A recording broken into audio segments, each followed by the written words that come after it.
കൂത്താട്ടുകുളം നഗരസഭാ ഭരണത്തിൽ ആശങ്കയിലായി സിപിഎം വിമത കൗൺസിലർ കലാരാജു UDFുമായി സഹകരിച്ചതോടെയാണ് ഭൂരിപക്ഷം നഷ്ടമാകുന്നത്. എന്നാൽ കലാരാജു വിപ്പ് ലംഘിക്കാത്തത് സിപിഎം പ്രതീക്ഷ നൽകുന്നതാണ്. അഖിൽ പാലോട്ടുമഠം ചേരുന്നു. അഖിൽ, കൂത്താട്ടുകുളം കലാരാജുവിന്റെ UDF ആശങ്കയിലായിരിക്കുകയാണ്. പക്ഷേ വിപ്പ് ലംഘിക്കാത്തതാണ് സിപിഎമ്മിനെ സംബന്ധിച്ചിടത്തോളം ആശ്വാസം നൽകുന്നത്. എന്തായാലും നഗരസഭാ ഭരണം ഇനി ഏത് രീതിയിലായിരിക്കും?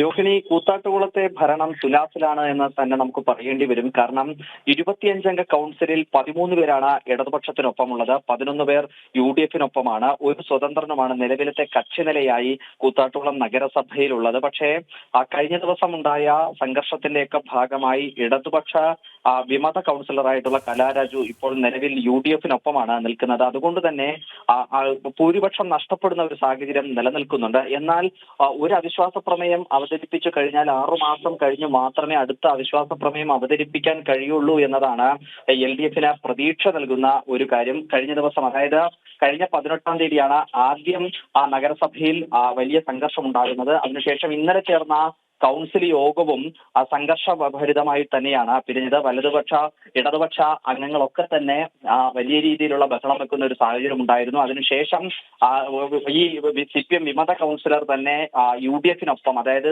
കോൺഗ്രസിന്റെ MLAക്കൊപ്പം പോയി വാർത്താ സമ്മേളനം നടത്തുന്ന ഒരു സാഹചര്യം ഉണ്ടായിരുന്നു. അങ്ങനെ നിൽക്കുന്നത് കൊണ്ട് തന്നെ രാഷ്ട്രീയമായി ആശ്വസിക്കാൻ UDFിന് കഴിയുമെങ്കിൽ പോലും പക്ഷേ അത് അത്ര പ്രതീക്ഷ നൽകുന്നതുമല്ല. കാരണം ആശങ്കയിലാകുന്നത് കൊണ്ടാണ്. കാരണം CPMനെ സംബന്ധിച്ചിടത്തോളം ഒരു നഗരസഭാ ഭരണം പോവുക എന്ന് പറയുന്നത് അവർക്ക് പാർട്ടി തലത്തിൽ വലിയ തിരിച്ചടി നേരിടുന്ന സാഹചര്യം ഉണ്ടാകും. പക്ഷെ എന്നാൽ അത് എത്രമാത്രം അവർക്ക് അതിനെ പ്രതിരോധിക്കാൻ കഴിയുമെന്നത് വരും ദിവസങ്ങളിൽ മാത്രമേ നമുക്ക് കാണാൻ പറ്റുള്ളൂ. രോഹിണി, ശരി, അഖിലാണ് വിവരങ്ങൾ നൽകിയത്.